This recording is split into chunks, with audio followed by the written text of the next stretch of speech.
Welcome back to She Speaks Bravo. Or if you're new here, welcome to She Speaks Bravo with Emily Hanks. Today, in case you couldn't tell by the getup, is Beverly Hills Day. And yes, so you know what that means. Pia is here. Hi, Pia. It's me. It's me. Pick me. Pick me. Pick me. This is my diamond. Oh, we are going to get little prop diamonds so that we can do the. And if you are listening to this on the podcast, you don't know what we're doing, but we're doing something very cool. If you're watching this on YouTube, I want to say something real quick. Thank you to those of you who have subscribed because you are the OGs, and it's not easy to take a chance before there's a lot of followers and subscribers. Yeah. You know, like when someone's new and you're like, oh, they only have like, although I am up to over 400 subscribers. So thank you. Look at that. Well, look at that. Oh, look at that. I really appreciate it. And I'm going to try to, do something for you guys. I don't know what. I did do a giveaway and I need to announce the winner. And I will do that soon. Hair care giveaway. Speaking of hair care, I'm wearing the waffle hair wrap from Amorphe. It dries the hair quick, doesn't dry out your follicles, and it's wonderful. It looks wonderful. It looks really soft. It is soft. I used to use the microfiber because that's all I thought that you were supposed to use. And when they first sent me this, I'm not going to lie. I was like, what is this? This isn't going to dry my hair. And I was actually because when you get so used to something, absolutely. I was like, thanks, this is going to be bad. Yeah. But I noticed a significant difference in that my hair isn't like frizzy when I take it out of it. And I was like, okay, all right, maybe you did something right. I like it. I keep forgetting to talk about this. Remember how I got that mole removed and sent in for a biopsy? Yeah. I have some news. It was pre-melanoma. I have to get a little procedure done that ends up in like stitches. No, it's no rush or anything, but get your moles checked. Oh no. I know. It's good so though that you got it early. I know. So that was a lesson learned. I give it like Sean has a mole on his leg that is just like questionable. And I'm like, sir, this is everyone's sign because I had been looking at that mole for too long. I'm literally going to text him right now. You got to get that goddamn mole checked. No, it's a sign. I told my sister and my brother-in-law, because I know we all have that mole that we're like, yeah, it's very easy. You can just, the dermatologist knows, like they know by looking at it. And if they're like, I don't love it, then they check it and that's it. And if it's something, it's something. Did it hurt when you had, when they removed it? Yeah. Like what did they do? No, what was the process? So they numb it. And that's the only part that I'm a wuss. So, even just the thought of the needle is like, so I just like didn't look. And I was pretty brave for me because when she was describing what they were going to do, I was like, okay, that doesn't sound good. So they numb it and then they literally remove it with a scalpel. Oh, hell. And then they cauterize the area. Okay, I'm familiar with that. Yeah. I'm familiar with yeah. And then when she was done, she's like, and then look, it's over. And see, I'm like, nope, I'm not going to look at that.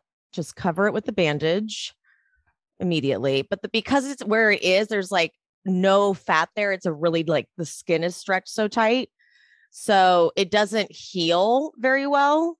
It's not like if you get it in like on your cheek or something, it'll just sort of heal and be like a little tiny scar. It was like a hole. So what are they going to do? Well, now I need to go. I have Kaiser insurance. So I'm going to go through Kaiser and they actually like fully numb the area and actually like go in and I guess they take out the remaining cells, stitch it up. And then there's like a little stitch area. So you're going to have a tiny scar. Where is it? Right in the middle, at the very, like in between my titties. Okay. All right. Your bra is probably going to cover that anyway. It makes sense because it's like not quite my cleavage, below my cleavage, where the sun would hit, but also like where I wouldn't think to put sunscreen. It's not like on my chest, like on my décolletage, but right like underneath the cleave. Yeah. Remember Ariana from Vanderpump had something like that happen? No. What? Yeah, a few years back. It was like, I think pre-pandemic. And she had a huge mole like here, like on her like clavicle area. And she had it removed, and I think it was cancerous or it was like good that she got it removed. Like she was fine. And it was like, she has a scar. Like if you notice, she has a scar right here. Oh yeah. And for a while there, she was a little self-conscious, she said. And I remember like they had all of the ladies on Vanderpump Rules one time on Watch What Happens Live. And she had like these like long extensions, and she said she did that. And people were like calling her like, why are you wearing like your hair that long? And she was like, I was feeling self-conscious about my scar. So she was trying to like kind of hide it. But now she's like proud of it. She's like, she got used to it. And now that's scar. Why do I remember that scar as a different story? In my head, I remembered her telling, I think I just made this up. Okay. In my head, I thought she told a story about like some heart thing. No, it was just got a mole removed. That's all. This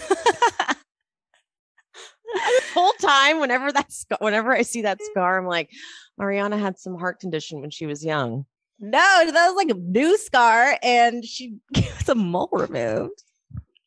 I'm like, she's a survivor. Oh God. Now it kind of makes her less badass to me. I'm like, oh, it's just a mole removal. So it's just a mole removal. So lame. Well, now you know. Now you know, and you can stop giving misinformation out, girl. Or now I can be like, Ariana, me too. Oh yeah, that's a great way to become friends. Me too. She's like, you and so many other people. I'm like, yeah, it's so common. Like Tamra, I literally went because Tamra said to do it. So Tamra, thank you. You're out there saving lives. Quick pivot. And it has nothing to do with anything that we're supposed to be talking about today, but whatever. Tamra, is Tamra and Vicky still friends? Yeah. Are they still? Yeah. Yeah. So is it weird that Teddy went after Vicky? Are you not? Oh, have you've been in your own world this week. No, I saw you've been missing all of it. I have been missing most of it, but the only reason I even know any of it because you posted about or did you posted, right? Yeah. I saw like they like Teddy and Vicky went back and forth, but I didn't know what Tamra's take on it was. Oh, girl, Tamra has been sitting next to Vicky in interviews as Vicky's been talking shit about Teddy. Oh. Tamra even put that classic Nene gif. Now, why am I in it? She even put that in response. Okay. Yeah, no, all right. She is just smack dab in the middle of it. Okay. They were doing Tamra and Vicky were doing press for Ultimate Girls Trip with Bryce Sander. Is that his name from Entertainment Tonight? And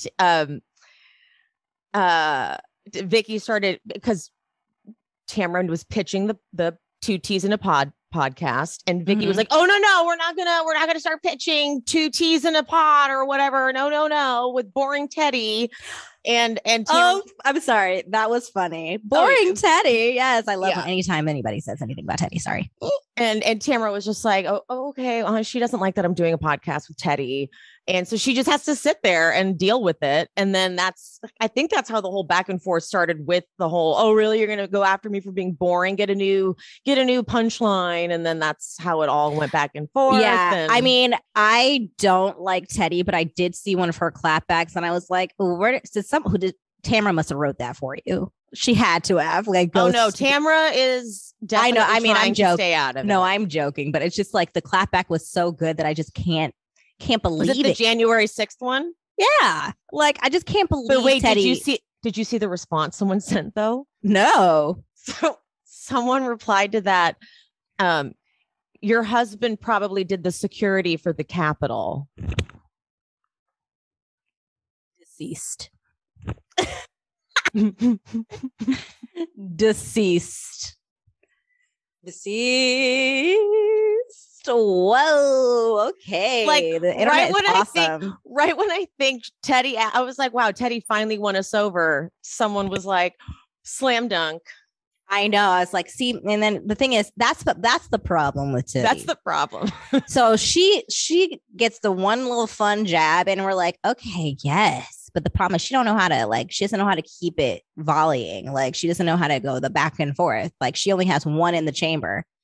And it's not a kill shot. It's not a kill shot. It seemed like one, didn't it? It felt like it was gonna be one. It really did. And then she was confident. I think she thought about it. She's like, this is a kill shot. I can say it because I have nothing else in the chamber. This is it. My last bullet. And internet always wins. Internet, it always wins. That's why you just really shouldn't play the game if you're not good at it. I know. You just gotta be prepared. You have to be prepared. Oh, it was so good. I wish I was that quick.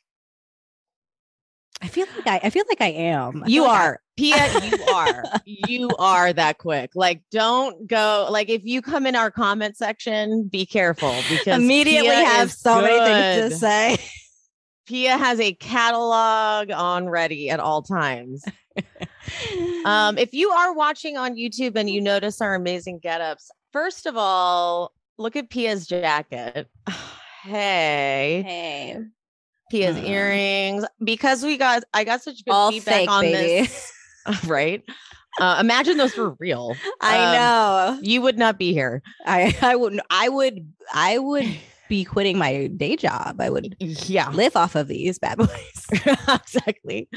I got such good feedback on my emergency look last week that I was like, Pia, let's go in costume for Beverly Hills moving forward. I have a prop for when I go into my prop. Oh, that's nice. That's a nice glass. Well, guess where I got that from? I know where you got it from. I know exactly where you got it from. I got tell. 4 of these parting gifts when I left it's my pension. I know. I was like, I feel previous like employer. Every time I go to someone's house that works there, like, I'm just like, look at all the it's sort of the same thing when Lisa Vanderpump went to any of her employees' houses. Oh my God, that episode from, like, I don't remember what season it was, but when she went to Jax's apartment, was like, what the, like, all of her, everything from Sir was like in his apartment, the glassware, alcohol, I'm sure, like.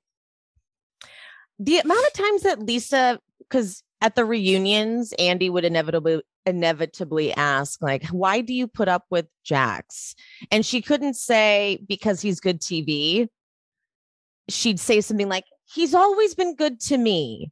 And I'm like, they could pull so much footage of him yelling at you or stealing stuff from the restaurant. It's because he's the villain. Also, didn't Stassi admit that he got hired just to be on the show? Yeah, someone sent me that. I mean, I think that makes sense because I do know that I remember learning that they definitely manipulated casting. Like, I think Stassi worked there and then they're like, no, like, he needs to work there too. Like, somebody. Yeah. Yeah. And then, like, they were pulling people from different locations to put them at the correct look. Yeah. That was mind blowing to me because I really thought Jax had that energy of the, like, asshole bartender that was, like, you know, charming with the customers and fucked up all the time and just kept his job somehow. Like, that is that's a person that works at a job. Like, that's a thing. But it makes more sense that he was just dating Stassi and they're like, oh my God, he'd be great on this show. Mm-hmm. And honestly, it's so funny because he's just, I can't even, like, see what I used to see. But when I first saw Jax, I was like, this man is so fine. And I can't see it anymore. He's so far gone. He's so disgusting. Is not the same person at all. He's so disgusting to me. I'm like, ugh. Like, how did I even think he was cute? Like, not even a little bit. Not even a little bit. I used to feel so, oh God, I just think I can think of all the thoughts I used to think. I was like, felt so bad for him. The first season, I was like, why is he with that mean lady? Like, I know she's pretty and with big boobies, but like, she's so mean to you, Jax. Like, you're so cute. You don't need this. And little did we know. That was just for one season, though. Yeah. Thank God we didn't get bamboozled for too much longer. One season, and he then did he did a really good job for like a while, like because we didn't know him, we didn't know his shenanigans and his. Yeah. And I just remember watching a clip, I think on TikTok, of like an old episode of Vanderpump Rules, and then Tom is like this when Stassi finds out that Jax got some lady pregnant in Vegas, and by that one guy that also wanted to date her, and they're all at her apartment, and they're like, she's like opening up Jax's Cristal, and they're drinking it, and then Jax comes in after everyone's gone and sees all the Cristal bottles empty. She's like, she drank all my Cristal, my stuff's in the middle, and then he's like telling Tom like, I didn't do this. Can I stay with you? He's like, yeah. And then Tom in the confessional is like, I know Jax, and for all the things that he does, like I know when he's lying, and he's not lying. The amount of times they say that throughout the whole series, I know all of them. They're like about each other too. Yeah, they're like, they're not. No. Like the Toms say it about each other. And then it's like they're all lying always. That's why rewatching is fun, because you're the early seasons you guys didn't know. Yeah, the early seasons are so strong, but like again, that's when they really didn't have any money, so it was such good content. Yep, we'll never get it back. We'll never. And as we talked about, because we were like making it just a new group of people, it's like you can get a decent show, but it's again the fame rate is too fast now. Yep. Like back then, the fame rate was not as fast. So it's just like they're still going to get too famous too quickly. And then it's going to change, and we're going to need a new group of people. And it's just going to be the same thing. The innocence, it doesn't last long enough. Yeah. They come in professional now. Yeah. Because like you can get famous off of TikTok overnight. Like it's just things like it just moves too quickly. Yeah. And people are already getting like the fillers and the Botox going in. Like, yeah, because they're like, I want to look. Yeah, because they're like, I want to look good off the bat for TV. When they were going, like they were doing their own makeup, like Sheena's face in season 1, season 2. It was just different. It was, I think the best way you described it is the innocence. We'll never capture that again. Nope. It was fun while it lasted, though. R.I.P. And I'm glad we were there for it. Yeah, it was great. I'm glad we were there for it. All right. Should we get into the episode? Yeah. Yeah. All right. This episode was called Ship-Faced. I don't mind that one. That's pretty good. I mean, it was pretty accurate. I'll take it. They go to Erica's room after that dinner for a nightcap. And Diana, she's given me nothing. Even her line, she's like, I guess I need some tequila, anything, maybe something stronger after that. I'm like, you're just not. Yeah, you're not giving me anything. Yeah, and I don't care how rich you are, that's not going to be enough for me. Like Kathy is mega rich, and she was bringing it. I need her. I can't wait for her when she gets back on here. Okay. I'm really happy about something too. We never jumped on the Diana bandwagon. Like as soon as Diana's first episode, people were like, I love her just because she was talking about being rich. We didn't fall for that. No, I don't care about that. They're all rich. I mean, yeah, she's richer, but like they're all rich. I don't care. Like that's not enough. That's not enough. That's just not a personality. Like talking about being rich and having rings and stuff. I'm like, okay, well, that's not a personality. So let's wait and see what else she's got. Yeah, because it actually turns me off because then these little other like climbers, they get on the show, get so infatuated, like what's happening. And they like, Diana can do no wrong. It's like, I hate that shit. Like, come on. Exactly. Everybody has to be able to feet to the fire. Like, come on. Yeah. Let's wait. Give her a minute. Like when people start standing someone from one episode, I'm like, that's not enough. It doesn't make sense. And also she didn't even do like her first episode. Like she really did nothing. Like, think about it. She tried to regulate, like, we shouldn't be talking about this when Sutton was like, and it was actually kind of annoying. It was very annoying because it's like, that is what we do here, bitch. Thank you. That is what we do here. We have receipts and we collect them, honey, and we want to see them. And I was really happy. Garcelle was like, this is why we'll get into it. I just thought about it. I was like, that is why. Okay. Whenever Kyle talks about her first husband, I'm always like, I need this story. I need to look into him. I'm pretty sure. No, he's rich. He's like rich. Very. He's very rich. I'm pretty sure Big Kathy set that up. It has to be, right? Yeah. I'm pretty sure that's what her like MO was. Like her, like Big Kathy would like be setting her kids up with like people that were well off. Because she wanted them. But I love, of course, Mauricio is good friends with him. Like he would, because Mauricio is just, I mean, come on. He's the best house husband on at least Beverly Hills for sure. I feel like he might be for the whole franchise. I don't know. What do you think? I mean, you mean of all of Bravo? Yeah. Do you think Mauricio is like the best house husband? Ooh, that's a high honor. It is a high honor. I don't know. Like, is he? Well, let's think about that because, okay, so Kyle has been on from day one. So true. And he has managed to really, for the most part, stay out of drama. You know what? Let me say something real quick. I'm holding my lip liner. I actually loved that. Keep it. It's a prop. You know, let me talk about something real quick. Okay. So when Brandy came on the scene, I just finished watching Ultimate Girls Trip 2, the first 3 episodes. Okay. And something I noticed, a parallel, and I will discuss it further when I do my recap. But okay. Brandy came on the scene and she's very much like, she did that whole, like, I'm about woman empowerment.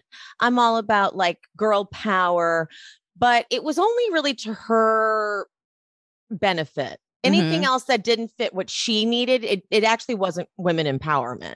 Yeah. And so she would tear down the people that weren't serving her. And so Mauricio got involved when she outed the whole thing about Adrian using a surrogate. And he got pissed about that because then she was like, she's suing me. And Mauricio was like, she's actually not. She's saying, drop it. Stop talking about it. And all you have to do is pick up the phone and call her and say, I'll stop. I'll drop it. But then remember, Ken got involved in that. And so like Mauricio and Ken started fighting. But then Ken was such a little asshole. Like Mauricio tried to bring him a bottle of rum or a bottle of alcohol or something and make peace. And Ken was like, I don't like it. And it was like such a little asshole about it. So the only drama Mauricio's gotten into is like during that phase. And was there anything else? There was, but it wasn't that he got into it. It was that they were trying to put him into something. And it also included Brandy and LVP went with the infamous magazine trying to say that Mauricio was cheating on Kyle. But he never really played into it. They didn't, you know, they tried their best to like move past that and not give it any life. And I think that that's pretty impressive for the amount of time that Kyle's been on the show. Mauricio has managed to stay out of it. And now he's turned into like the stoner guy. Yeah. And he loves Kyle. He does. He does. I like Mauricio. I think I'll give it to you. Yeah. Cause I was like, okay, who else? Maybe Joe Gorga people really like, but he gets into so much mess. I will not give it to Joe Gorga. You're right. He's too messy. It's too messy. That's what I like. We're trying to like, I feel like we kind of created a point system, and according to the way that we're tallying up our points, then yeah, I think Joe is a favorite, but I think that the title goes to Mauricio because he's well-rounded. He's liked by everyone. He doesn't get any mess. He's fun. Like he has everything.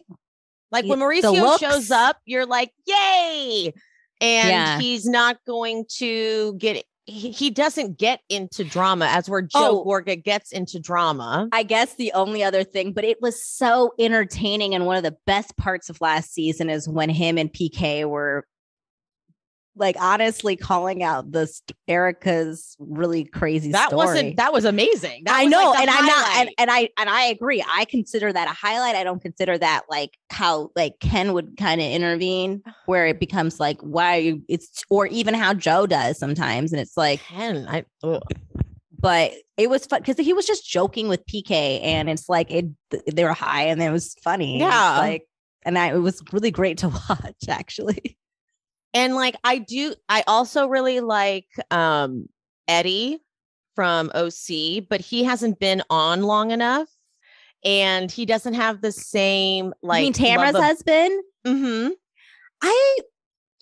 It's not that I don't like Eddie. It's just like Eddie is just such a normal, grounded man, even though like people try to come for him, like Vicky try to come for him and all that stuff. He's just so grounded and it's just, but he's not fun enough for me. Yeah, no, totally. Yeah. But there's nothing wrong with him at all. Like he's definitely a good staple. And everyone loves Eddie. Like that's the thing. That's Eddie's like every guy that comes around is like, I love Eddie. Like everyone loves Eddie. And I feel like Tamara, Eddie, Kyle and Mauricio would just be like the best time together. Yeah. So let's say it here. We stand by Mauricio is the best house husband overall of all franchises. For sure. We stand by that here. Yes. Fine. I'm okay with that. Fight us on it. Fight me. Actually, if you're going to like, we're up for a debate, maybe like if you have like present evidence for why someone else should have it. But I won't accept Joe Gorga. I don't want someone with that much. I don't want someone that wants to get involved in that much drama. A good house husband to me is someone who's willing to let the wives be the wives. They don't want to be on the show and be like, and now Mauricio's getting his own show, which I saw coming a mile away. I am so happy, especially with all the real estate shows that have been popping up. And he's always like he's been on some of the other real estate shows, like as cameos. Cause like, he's cameoed on $1 Million Listing because his, he has? Mm-hmm. Yeah. Cause his firm is connected with one of them. I'm trying to remember. Oh, I think with Altman, maybe. Something like that. Makes sense. But yeah, he's cameoed on there before. And he has his own, like, it makes perfect sense that he would get his own show. Like, I wish it was on Bravo, though. I think it's on Netflix. Mm-hmm. Netflix reality shows like The Selling Sunset are so produced, though. So it's like not about real estate. So I hope his actually is about real estate. I know I'm going to sound kind of shitty, but I love Alexia, but Farrah does that Paris Hilton voice that it really gets on my nerves. The fake voice that she puts on. I am happy though that Paris finally has just admitted that she puts that voice on. I love that she finally just like, she's like, yeah, I do, guys. I'm a freaking character. I invented myself. And that is, that's not my real voice. Okay. Like, thank you. That's all I needed. Yeah. But then she still talks like that. Well, yeah, because it is a character. That's her brand. And as long as as long as I have acknowledgement, you're not trying to be like, no, this is my voice. Like, no, it's not. And that's fine. This is your character. She's made a lot of money off of it. So I can't like be mad about it. But don't try to make me feel stupid like that's your real voice. I know it's not. I know, Emily. I know you don't still hate it. Grates on me. Like every time I hear it, I'm like, ah. Like, why do you want to sound like a sexy baby? Because that at the time that she invented it, that was a thing. We have to admit. Sexy baby. It's annoying. I don't like sexy baby. I really hate when grown people speaking baby talking. It just drives me nuts. It's so I don't care if it's a thing. It's annoying. All right. We got on a really fun. That was a fun tangent. Mauricio, number 1. Baby. Oh, God. Sorry. She goes hard for Mauricio over there. I do. Apparently. I got you really hyped me up on Mauricio there. That was fun. Yeah. Okay, so now Sutton is just talking to Erica. I get it. Like, you're drunk in a hotel room. You're just talking to whoever's next to you. Yeah. It's just, for me, it's obnoxious. I get why Erica wants to talk to anybody and get the focus off her, but Sutton just started this season talking so much shit about Erica. Like, she's like, I'm not looking for a sugar daddy like Erica, like unprompted. Like, it was like, oh, okay. Like, no one asked. Sutton has proven to be very like flip-floppy, hypocritical.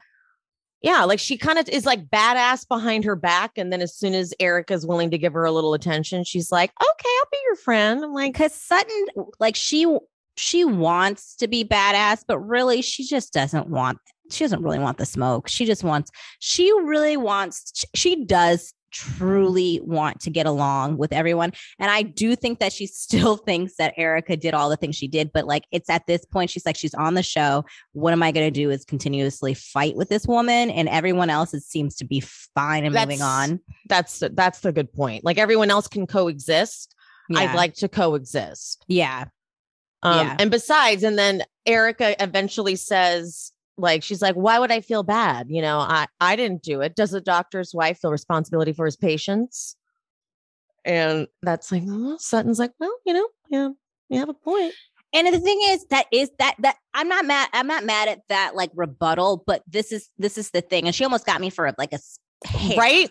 For a hair. And then I thought about it. No, there is still a major difference, is the fact that you're talking about like malpractice if a doctor like kills a patient, right?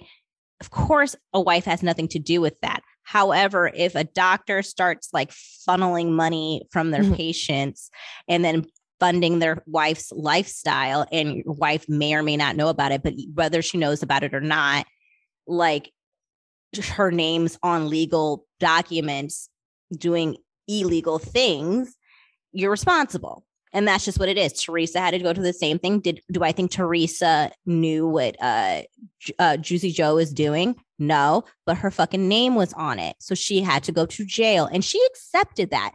And like, let's just talk about that. And it's not the acceptance of what is happening. She won't accept the fact that even if she didn't know, it happened, and now she has to make it right. And that's where everyone's having the real issue. I think everybody really wanted her to come on to the show and just show some remorse, show some empathy. And she just is refusing to do it. And that is the issue. And she's just not getting it. Because she doesn't even have the sympathy, because she thinks they're not even victims. And that's the problem. And so her point is mute. Is that the word? Moot? It's moot. It's moot. Or wait, remember Joey on Friends? It's moo. Remember, he didn't know. Yes. It's a cow's point. It's moo. Yes. Friends, I love it. It's all moo. It's all moo. But yeah, no. So it's like, like that was a pretty good way to like kind of misdirect us for a second. But hey, no. You can't get me, baby. And I don't think she really got Sutton. I just think Sutton was like, that's a good enough point for me right now. Moving on. Like, I don't want to do this anymore. It's like, we're just having fun in a hotel room right now. Yeah. Like, we don't need to like do this. Like, we're on vacation. And so then Erica goes, ladies, I've had a lovely night. What time is the boat? That's literally what she said. That is a quote. And God, I wish she wasn't like stealing from victims, because all of this was great. We're just gonna enjoy it because she's. Yeah, I mean, I am. She's still in deep shit. Like, I'm very. That's how I'm compartmentalizing it at this point. Because this show wrapped and a huge motion was filed against her. So when this reunion comes up, yeah. So I know for me moving forward, I'm just watching it like for entertainment right now, and with knowing that the legal system is on her ass. That's. Yep. I'm compartmentalizing like a motherfucker, because she's like, how else am I going to get through? I might as well not watch if it's going to really affect me like this. You know what I mean? You said I'm compartmentalizing like a motherfucker, right? Did I say it? I didn't even know what I said. That was amazing. I'm compartmentalizing like a motherfucker right now. Quote of the day. That actually is kind of how we all are living right now, because Roe v. Wade was overturned. God. Yes, that happened. So we are all compartmentalizing like a motherfucker today. Okay, wait, hold on. A friend of mine, have you guys heard about that? Trump actually agreed to do a documentary after the January 6th insurrection. Discovery Plus is releasing it. I'm talking, he invited cameras to do a documentary. He's Ivanka, everybody is interviewed. Like they think it's a good idea. They thought it was a good idea. It's unprecedented. Okay. My friend goes, it reminds me of something they would do on Veep. Like thinking it was a good idea. Like this is like a parody. I really hope though that it's bad for him. It is. Is it out already? Nope. It's coming out soon, but you know it's going to be bad. Because you know he's gonna try to run again, and I'm already like getting hives. I'm like, another fight. I can't. You know, because they've got the hearings going on now, but you know he's gonna be talking because he thinks it was all a good thing. So you know he's gonna be saying incriminating shit. Oh, I hope so. I really do. I feel like he shouldn't even be allowed to run because of that. Like if you're under all this investigation, like I don't think you should be able to, like, it should disqualify you. I feel like you get disqualified from a lot of things for a lot less reasons. Right. And this is a really big reason to like not be able to run for, like, we got to get some more legislation on parameters around being able to run for office. Like that's not the highest thing that we have here in America. And almost anybody can do it. We like to see how the Supreme Court also passed an open carry law. You can I carry saw a that gun in public, including Los Angeles. That's wild. Like the comment section was terrifying. It was like, finally, some freedom. I just don't get it. Like, it seems like with every huge mass shooting, we just start lessening the gun laws. Like, it's like, ooh, let's see what else can happen. Ooh, it's crazy. It's almost like, have you ever read the book, or I think there's a movie too, Most Dangerous Game? No. Ooh, it's a classic. They pretty much make you read it in almost every classroom. It's about rich people who like hunt people and stuff like that. Or like, it's like, and they like pretty much, it's like you give a bunch of people like weapons and see what fucking happens. You know what I mean? And it's literally the most dangerous. So America. Exactly. And I feel like that's what we're in. I feel like we're in the most dangerous game right now. Well, we are. All right, back to this show. Sutton goes, Diana, I promise not to yell on the boat unless someone goes overboard. And Diana's so literal with words that she's like, oh, okay, that's actually a good reason to yell. Okay. We'll get into her. Like, this woman is such a flop. I'm really pissed they actually gave her a diamond. Like, they should have. I mean, obviously we have more to go and she's clearly going to get into drama. So I understand why they gave her a diamond, but. Well, I feel like they thought that maybe Rinna really pitched it like, where I'm going to really get to, like, she's a part of the Elton John Foundation, and she's really going to be like having all these missiles, and she's going to like stir some shit up. Like maybe they pitched it like that, and they're like, oh yeah. And she just wasn't delivering.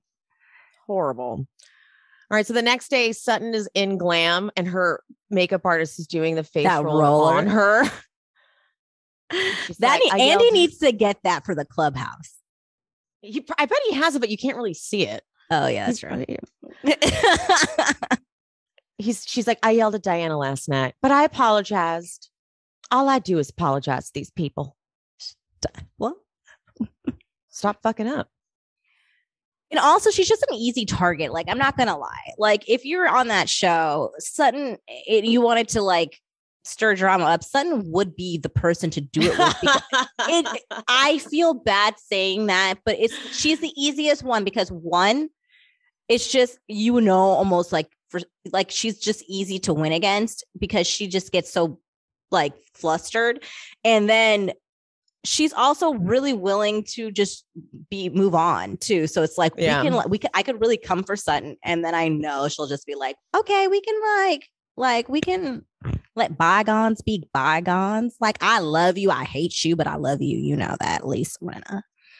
Like, I'm going to say, I'm sorry. I did do that.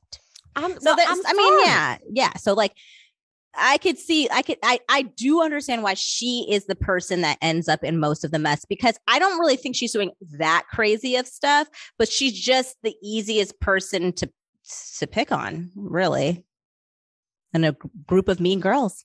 Yeah. Well, so Kyle, Rinna, and Dorit, they have a glamorous setup. There's already tapas there. They're in this amazing cabana by the pool. Yes. While Garcelle, Crystal, and Sutton have a much lesser setup. They're like not by a pool. It looks like dry. There's no food yet. I'm like, ooh, they did not get hooked up. They did not. Rinna is in, like, here's the thing that's happened with Rinna that's interesting for me. It's like she's finally been around long enough where I like have come to accept her presence. It's like she's just stuck around long enough where I'm like, she's not going anywhere. Her mom has just died. So I'm like no one's firing her after that. Yeah. I'm like, all right. And please do that again with the earrings for everything. So she's got her cowboy hat on and her glasses. I don't know. Like, I'm almost enjoying Rinna too, this season so far, because I'm like, she just seems burnt out. Yeah, like she's not leading the like, I think this is why we're like fine with her right now, is because she's not leading the charge with anything besides in the top of the season with she didn't really lead it. Sutton opened the door to talk about the Harry Hamlin. And she was like, yes. Yeah. She was prepared. But no, she's like, she kind of just, she's just like a heckler, if you will. That's totally what she is. So she's letting everyone else do everything and heckling, which I actually am enjoying. Rinna, so that's fine. It's a total heckler. That is absolutely Rinna's personality.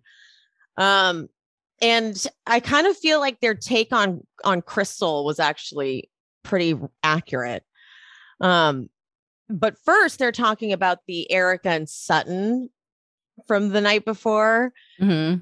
And Garcelle's like, I think Erika is just tired about talking about Erika, which is exactly what it is. And then she's like, but no one's talking about it. Like, no one is talking about it. Mind you, they just did the reunion. It was like a week later. It was so soon after that they started filming this season. Yeah. So it's like, it's very much still happening. And they're just like, we're not gonna talk about it. Yeah. I did love Sutton when she was like, I eat one piece of bacon a day on vacation. Oh my gosh.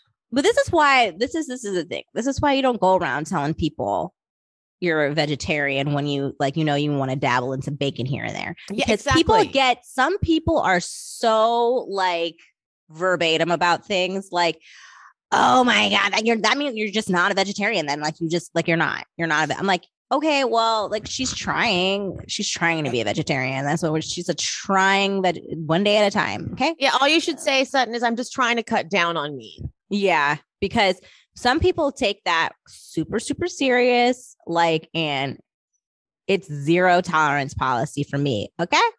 And sometimes I'm like, oh man, I'm going to try to be pescatarian, but like, I don't go on. I say it in my head. I say, hey, I'm going to try to be more pescatarian. But if somebody wants to give me a piece of pepperoni pizza, I'm probably going to eat that shit. Okay. Because I'm not doing it for any specific reason. I'm just doing it because maybe I'm just trying to cut down for whatever reason in my head. I'm kind of cutting down on meat. You know what I mean? Yeah, you got to be careful. But like, that's why you just don't go around telling people you're vegetarian because they will take that shit literal. Because I mean, that's not what a vegetarian is. You don't eat bacon. Yeah, so. Just don't say that. Just don't say it. Okay, so now this dialogue was interesting. So Sutton's like, Erica and I, we have a lot to talk about. After last year, I need to understand why she said she hated me and why she called me a very bad word. And Garcelle's like, I think you know why. Yeah, like, I called her a liar. Yeah, and then Sutton's like, because I called her a liar. But then Crystal's like, okay, yeah, by the way, you called me a liar too. And I'm not. Damn it, Crystal. She just like can't stop. And then she goes, but I'm not going to attack you like that. I just hold on to it. It's worse. I would rather you attack me. Sutton's eyes like shift when they get mad. And she's like, okay, but I thought we talked about it last night. And Crystal's like, we did. She's like, so when we do that, we don't go backwards. Like, whoa. Sutton got triggered. She's like, don't you? We've done this already. Sutton wants this part to be done so fucking bad. She's like, I really can't continue to do this. Like, I don't even want to hint at talking about it. It's dead, buried, deceased. We don't talk about it any longer. Stomp on it like that elephant stomped on that grave. Like, I don't feel bad. She was a poacher. I found that out. Yeah. I don't feel bad at all. But I am right here with Dorit's assessment when Rinna's like, does Crystal realize that she's playing the victim, or does she realize that this is a mechanism that has gotten her where she is? And I'm like, ooh, yes. And Dorit's like, I think it's second nature. And then in her confessional, she's like, look, she's married young. Facts. Mm-hmm. And she hasn't had enough life experiences to learn how to and it's very Dorit, how to stand on her own 2 feet and learn and grow. I think that, if I may, your costume is perfect because you shapeshift every time. Every time you start talking, like, I'm like, ooh, you look just like Eric. Ooh, you look Dorit. Oh, shit. Diana, what? Even Garcelle, I'm like, how? You shapeshift? You're shapeshifting, and it's crazy. Like, I can see the face of whoever you're doing. Like the glasses like morph. Yeah, it's insane. It's crazy. It's awesome. I love it. Okay, sorry. But I think she's right though. Like, Crystal's just been so coddled. Like, Rob Minkoff is her husband. Like, not only is he rich, but he's powerful. You bow down to Rob Minkoff. So she's pretty accustomed to and she also has a ton of friends that are from her childhood. And when you've got a big group of people that have known you since you were so young, like, it's shorthand with those people. They all kind of protect you and you all know each other. I don't know. It's just, I'm sure she's been very, very coddled. Yes, I agree. But then I agree. I thought that Garcelle handled this next situation with Crystal flawlessly. The way she approaches it, like her tone of voice that she uses with Crystal is like, it's not accusatory. It's more inquisitive. Yeah. And so Crystal doesn't get defensive, because if Sutton was leading this conversation, it would not go well. Sutton's over there on the side being like, yeah, and not to side with Diana because we hate her, but Sutton is very clumsy with her words, so it doesn't come out like it does come out like you feel like you need to go on the defense. Where Garcelle is literally, it feels like she is asking an actual question, listening to your response, thinking about it, taking it in, then speaking, not just like whatever she wants, just like, most of these ladies are just like one track. I'm going to say what I want to say, like pretending like they're listening, but not. Mm-hmm. And affirming Crystal. And a lot of times people forget to do that when they're talking to people, even if you don't agree. It's the affirm, like, hey, I don't think that however you're handling the situation, Crystal, is working for you. And maybe that's where we're getting a lot of the discourse between the ladies.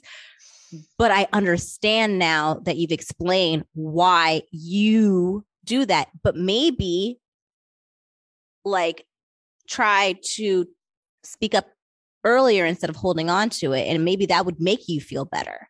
But I understand, but I get it. I hear you and I see that the reason why you're not doing it to like, you know, bring it up later. It's because you're trying to work it out yourself, but it's not working for you. It's not, it's making you sad. Because then Sutton's like, yeah, maybe that's why people call you manipulative. I'm like, I know, it's like, Sutton, shut up. Damn. Like, I was like, oh, like Garcelle had this. Damn it. Always. But then I couldn't help, because Crystal has set herself up for this because she's been policing and, you know, so not policing, but she's been so attached to words that she's used. So when Sutton says manipulative, she's like, manipulative is not a word that would be used to describe me. I'm like, oh, you don't like that word? Yeah. You don't like that word? What if she wants to use that word? What if that's the word she chooses to use?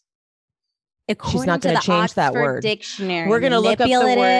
Is, and that's Merriam-Webster. Merriam-Webster says, yeah. But thankfully, Garcelle was there to be like, hold on. It because you wait, it sort of seems like you're weaponizing it in that moment, which is what it seemed like when I said, okay, so. But now like, but affirming. But now that you've told us, now we hear it and we see it. And so now they come to a resolution, which is her saying, okay, I will work on either processing more quickly or speaking up more. Yeah. There we go. But then she has to put in that last little dig, like, but then don't come at me. Yeah. All right. There. And they're like, Sutton goes, which was kind of how I felt to him. Like, all right, well, yeah, like it was like everybody always like they always that kind of negate it. Yeah, like they always do that last little bit that you're just like, man, we almost had a real big girl conversation here. It's also like, what does that mean then? So what you just said isn't. But the thing is, yeah, your people still are allowed to. They're going to come at you. That's their job. Yeah. Unfortunately, you're on a whole show. Yeah. This is why, again, I said it last year. I'll say this year. She's just not really built for reality TV. Right. You've got to be pretty tough. And like Sutton seems like she's not, but she is, because she can bounce back. Yeah, that's why I think that's the thing that I do like about Sutton. It makes her a sitting duck, though, for those ladies, because she does bounce back so quickly. But, you know, but she still has, she's Teflon. She can last. You know what I just thought of? Like, Kyle is really coaching Sutton into being able to handle it. Like the way Kyle is constantly like, you can do it. You can do it. Like when Sutton stormed off away from the table and you heard Kyle being like, you've got this. You've got to keep it together. Keep it together. Yeah. Kyle really wants Sutton to be able well, the thing is, Kyle's a producer. We know this. And so she knows talent when she sees it. And she's like, we need Sutton. And I just need to guide her a little You've got this bit. We need the blow ups, but we need you to come back. Like you need to come right back. Yeah. And she did. She came back. She's like, I'm sorry. Yeah, well, I lost it. I'm sorry. All right, now we get it. Erika is wasted getting in the van on the way to the boat, which I thought she got drunk on the boat. Oh no. She was, you know what? I was like not mad about any of it. I wasn't mad at all. The only thing I was a little concerned about is the fact that she was drinking on pills. That was the part that I was just like, that part, I wish I didn't know about that. But if it was just purely alcohol, she's on vacation. She's wasted. she's on vacation. Like, I would be like, I don't care. Like, what? Like, they're at a resorty type place. Like, there's alcohol at every corner at those places. Like, what did we all expect? Like, as someone who has way too often mixed Xanax and alcohol, they don't recommend it, but I've been fine. They have we're on a set, we're on with a crew full of people. There's probably a doctor on set, they're fine. I just didn't feel like they were actually concerned for Erica. I felt like they were almost like making, like, they're like pointing it out. Like, you know what I mean? Like, when people are like, we gotta watch her. Like, well, it wasn't like I didn't feel concern. I felt like it was judgment. Well, that's very Rinna. Yeah. And Garcelle. Yeah. Garcelle was very judgy. And I was like, oh, I don't like that side of you. Sutton too. No, they were all very judgy. And I'm like, Kyle was the only one who wasn't. Kyle was like, because I'm so used to drunk people. Yeah. Well, I think it's funny. I think out of everybody, if I was going on a vacation with any of the ladies, I would probably want a vacation with Kyle because she's my type of gal. Like, she just seems fun. Like, she truly is. Like, do you guys not understand what the assignment is? Yeah. It's like Dorit too. Yeah. Dorit seems fun on vacation. Yeah, they seem like they understand what it means. Yeah. Rinna is, okay, I've said this before and I'll say it again. Rinna is a nerd. Like, she's a prude at the end of the day. Like, she was acting at a time that, like, Charlie Sheen was big. Like, cocaine was everywhere. And I guarantee Rinna has never once done blow. Not because she, could have. I feel like no one ever offered it to her because she was like, what? Who does there's cocaine? Like, she doesn't even aware of it because, like, Rinna has always been like kind of pristine and like unaware. Like, she was waking up at 5 a.m. to go to, a workout class and like just wasn't that person. Her sister died of a drug overdose or alcohol or something. And so I just think she's always been really weird around substance abuse. Which is interesting because remember, Dorit accused her of substance abuse with the bag of. Did not. I actually am going to pull footage. Lisa Vanderpump created that. Dorit talked about, yes, I'm going to pull the footage. Dorit came back from the, and I will pull this footage because it was actually ridiculous how Vanderpump did this. Dorit came and told the story about how they were at Eden's house and had the smoothies for dinner. And Rinna made the joke like, oh, I'll put a Xanax in my smoothie. And clearly was making it sound like a joke. And Vanderpump goes like this. So you're saying that she said she has a pill, she does pills. And Dorit's not getting what Vanderpump is doing. And she's like, she was just joking. She was just joking. And Vanderpump's almost like kind of covering her face from the camera. She's like, no, what you're saying is trying to basically tell her like, this is the story we're about to go with. And Dorit's not getting it at first. I'm telling you. And then because she talks about, she pulls out the bag of pills that are clearly supplements. There's not one narcotic in that bag. Vanderpump did that. Dorit had no intention of making that a storyline. Vanderpump did that as retaliation. I will die on this hill. And I'm going to put this on YouTube and I'm going to string in this clip of that scene. I mean, I'm not saying that she didn't do that because I know that Lisa's really good at manipulating storylines. Like, I 100% know that she's the one who told Lisa Rinna to say Munchausen. Oh yeah, well, she does it all the time. Like, I'm not oblivious to her doing that. And now that you're like redoing the story, I think that I do need to see the clip because I almost felt like I believe you that Lisa really made it a storyline, but I thought that when Dorit brought it up, she was being gossipy, like when she said the pill part. Like, I didn't think that she was necessarily trying to make it a storyline, but she was just like gossiping and like with her bag of pills, like just being a bit bitchy. And then Lisa, it was a cute retelling of the story. Okay, I will believe you. but you also have a bias against Lisa Vanderpump. And so I do need to see the footage. I only developed that bias when I saw the never before seen footage of Camille confronting Lisa Vanderpump as she left that tea party. Mm-hmm.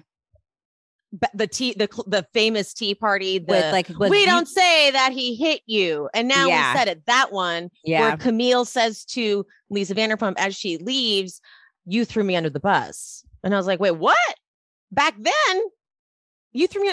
Hold on. Like back then Camille was thrown under the bus. Like, hold on. And I literally went back and had my whole world changed watching from that season all the way through, noticing things in a whole new light. Like, oh my God, Lisa Vanderpump has been manipulating this so well that it's been right in front of us this whole time. mean, I knew, like, I didn't know it at the time because of editing, but I have, like, I think also that's when I started, the munch, like, I started seeing it more clearly. Lisa's very good at getting other people to say stuff, like to getting Brandy to bring the magazine. Like she's not going to bring it up. She's not going to say anything about the magazine.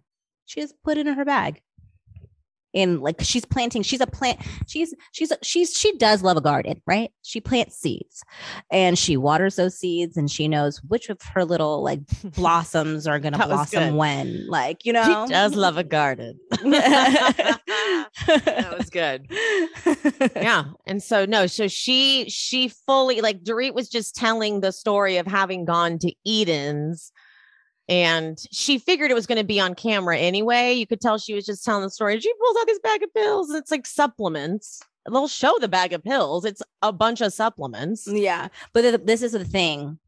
We're thinking like we see these type of stuff, especially living in LA. So we know what a narcotic looks like. We know what a supplement looks like. And everybody's on both. And middle America is just going to see a bag of pills and not know what the fuck that is. Like, you know what I mean? Like, they're just be like, they will run with whatever Lisa Vanderpump is saying, that there could be like crazy stuff. Like my mom would look at that and be like, drugs. Oh, all right. Well, I will post that clip and let everyone else decide who was the culprit. Maybe Dorit was being a little shady. I think she was being a tiny bit shady, but I haven't seen it in a long time. Lisa Vanderpump went. Beep. Oh, I definitely. It's not. I can believe that she was really the culprit, and it's so funny. Like as much as that I can believe, and I know she does that. She tricks me all the time. Like it takes me like years to be like, God damn, it was well. Except for Puppygate, I knew she did that. Like off the bat, that was obvious. I knew she did that, but. I was just mad because like I knew she did that, but Teddy was so stupid. Teddy did the work. Teddy did not do it right at all. That I was like, I don't even care if she did that because you did that too, Teddy. Because like that was what overshadowed it for me because it was like, Lisa was going to do something to Dorit because she was mad at her. That's Lisa's MO. Completely expected. But Teddy, one, you're an adult. You've been talking you've been talking to a third party, never directly speaking to Lisa. That is so idiotic. That is you've never once actually talked to Lisa. That would be the thing that pisses you off too. That was so stupid to me. I was like, okay, that already check. That's fucking pissing me off. And then two, you only told, and I was like, I really needed people to like, and Dorit did say this at the reunion, which made me happy because she realized it. I needed someone to realize. Teddy only admitted the whole plot plan because Lisa double crossed her like villains always do, and didn't go along with the plan that you thought you had in motion because she was going to let you take the whole fall for everything. She wasn't going to have her hands dirty. Are you kidding me? She was going to set the scene for you, bring you to the location, and let you do what you do. And once she wasn't taking the bait or like pretending like she was learning the information from you, got scared. You got scared because now you thought you were going to have a diabolical partner the whole season that you guys could be like, yeah, Dorit, but you were going to be left alone, and Teddy can't handle things alone. She always needs someone because she's weak. And that is the only reason she told Dorit, because now, you know what she needed? She needed she needs a partner. So she needed the rest of the ladies to go against Lisa, because she couldn't go against Lisa by herself. She couldn't be like, confront Lisa, like, hey, why did you change the plan? She needed to tell Dorit, have all of the ladies come against Lisa Vanderpump, which is the only thing that actually worked out of Teddy's whole thing. But that was easy. People are always looking to, like, they've been dying to take down Lisa. Yeah. So it's like I love when Dorit said, it wasn't, oh no, I don't want to do this to Dorit. It was, I don't want to be the only one. I know, that was so good when she was sitting right next to her too. And Teddy was never good at, she was like, no, that's not what it was. I was like, yes, it was. Yes, it was. And she wouldn't admit it. She's like, no, that is exact, because you said it. You went through with the plan, Teddy. You did. Teddy, you said it on camera. You said everything that Lisa wanted you to say on camera. You went through with the plan. That's the thing. She went through with the plan up until the very last second when Lisa backed out. Yeah. She didn't back out. Lisa backed out. Case closed. Send her away. Bye, Teddy. Bye. Life without parole. Let's go back to this amazing scene, because back to this. Look, I get it. It's not safe to take pills and drink alcohol. It's very dangerous, but she's supervised. So I thought it was funny, and I was so grateful. I know. I thought it was funny too. And I feel like I don't think that she's like, I think she knows how much she's taking and how much she's drinking. And she really did not expect, she's like, fuck, I have to film. And like, as she's getting out of, Rinna's like, just, if you just need anything, you say, Rinna, help. And right away, she's like, Rinna, help. And she's walking. She's like, I'm going to walk beautifully like Diana Ross. I'm sorry. All of that was like, I was like, this is awesome. Because that whole boat ride would be boring without this. Yeah. And then when she's sitting, like she lands, because first she falls on her way up the boat. Then she like is sitting on the couches, and the captain's explaining like where everything is. And I don't know why, but she's like, I don't need Celine Dion to sing my fucking swan song. Okay. These are classic lines. I was enjoying the shit out of everything. I think Kyle was too. She's like, guys, do you see the other franchises? Like, this is what they do. Like, we can have all of New York. We can have one episode of this, but yeah, Rinna is so uncomfortable around people being drunk and wasted that she goes into like nerdy, like, oh my God. She gets like I mean, granted, I understood her being like that around Kim because it was scary, and Brandy gets like volatile, but Erika was in a great mood. Yeah, she wasn't even like, it was not an angry, like not drunk. Combative. She was being silly. And I also feel like she was getting Erika. I could feel Erika getting annoyed progressively, because it was one of those things where you've been overserved, or you've drank too much too quickly. Like early on, you're like, fuck, I did too much too quickly. I'm gonna like gotta keep it together. And then you have those like annoying friends like being like judgy to you, and you're like, I'm fucked up right now, but I hear you and I'm fine. I heard you guys in here, because I heard where he said the fucking life jackets were. Like, I even heard it, and I'm fucked up. And then she's like, someone wake me up in 10 minutes. Like, let me take a fucking nap. Yeah, I'm taking a cat nap. And she's like, the boat was called the Illegal, which I can't get over. I cannot get over that. Kyle, I'm not kidding though. Like, let me just go back to this. Kyle was raised in such an unhealthy environment. Like, they were having like Hollywood parties from when she was like 5 years old. Yeah. Like Michael Jackson was partying in her house with Kathy. So she is so used to like wasted. inappropriately wasted people. This is nothing. Yeah, like So she's like, she's fine. Give her a Coca-Cola. Like, she is unfazed. So she comes in and she's like, "You're not drinking your Coke," and like startles Erika. She's like, "Drink your Coke." That was so funny when Erica's like, ah! Full, and she's like, "I am not even judging. She's fine." Yeah. And like, it's totally okay. But then this part with Diana, okay, here's my theory on this. So Garcelle, Diana, Sutton, sitting on the boat. Okay, so Garcelle's like, "So, like, do you have any siblings?" And Diana, like, I know this is her actual life, so I'm not taking that away from her. But when she talks about like her brother being killed, it was during the ethnic cleansing and it's horrible. And she's doing that creepy way, she like licks her lips, that very distracting thing. But she's like, "Yeah, he was found in a ditch and my father had to identify him." This at this point is like her story. It's almost like a bit at this point that she does, like her trauma story that she tells her American friends. And they're always like, "Oh my God, no one ever has a story that tops Diana's." Yeah. And so when Sutton dared to relate in any way to it by saying, yeah, my dad committed suicide. So it's like when you lose someone like that with no chance to say goodbye, it's like, it's horrible.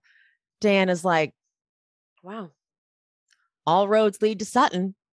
True. Listen, Sutton, all roads do lead to Sutton, but that's what all housewives are like. Andy talks about it all the time. Andy's like, that's kind of a typical housewife trait. You don't become a housewife without being selfish and self-centered. And even though I like the thing is, like, I just thought she was being too extreme with it. Like, I do think Sutton was trying to take this opportunity because like I don't think that she feels like her and Diana are like clicking. So she's like, "Oh, this is my opportunity to show her like I can relate to you, and like this is something that we have in common." And Diana was not. She was like, "The stage is mine, darling, and you." This is my thing. Trauma is my thing. I do the trauma bit. No one ever. This is when people normally are like, "Oh my God, you have had such a life." And she's like, yes, I have. I've been through so much. I almost feel like she's like, how dare Sutton talk about her dad committing suicide in comparison to like genocide. Like, exactly. And it's like, yeah, no, it's not. I don't think she's trying to compare or being like one up you. I just think that she's trying to find a common connector, and this was hers. Like, I don't think she's trying to be like, my trauma is better than your trauma. I actually really don't think that she was competing, because I've seen housewives do that where they're competing with that. I didn't take it that way. No, not at all. But I also get that Diana already doesn't really like Sutton. So anything Sutton does at this point was just going to be annoying to her. So, and Diana is not doing a good job of connecting with this group, period. Like, she only wants to kind of be friends with the people she's come in being friends like with. Rinna, Crystal. And maybe Dorit. Maybe Dorit, maybe Erika. But like, she's not going out of her way to open up. So I was pretty shocked that she was like, "Okay, Sutton, you just want to talk about yourself." It's like, why don't you ask them about their lives? Yeah. Why don't you get to know them as well? They asked you, and then you could say, "Oh, your dad committed suicide. Wow, what was that like?" Why do they have to only listen to your story? Yeah, and then she just like gets up and walks away like a frigid bitch. Like, I actually just realized that. Okay, then it's your turn to ask them about that. Like, you can ask about them too, bitch. Yeah, it's like, okay, like, even if you did think that she was like playing that like tit for tat situation, it's still like, she did still say her dad committed suicide, and you asked no follow-up question. None. Rude. Well, I mean,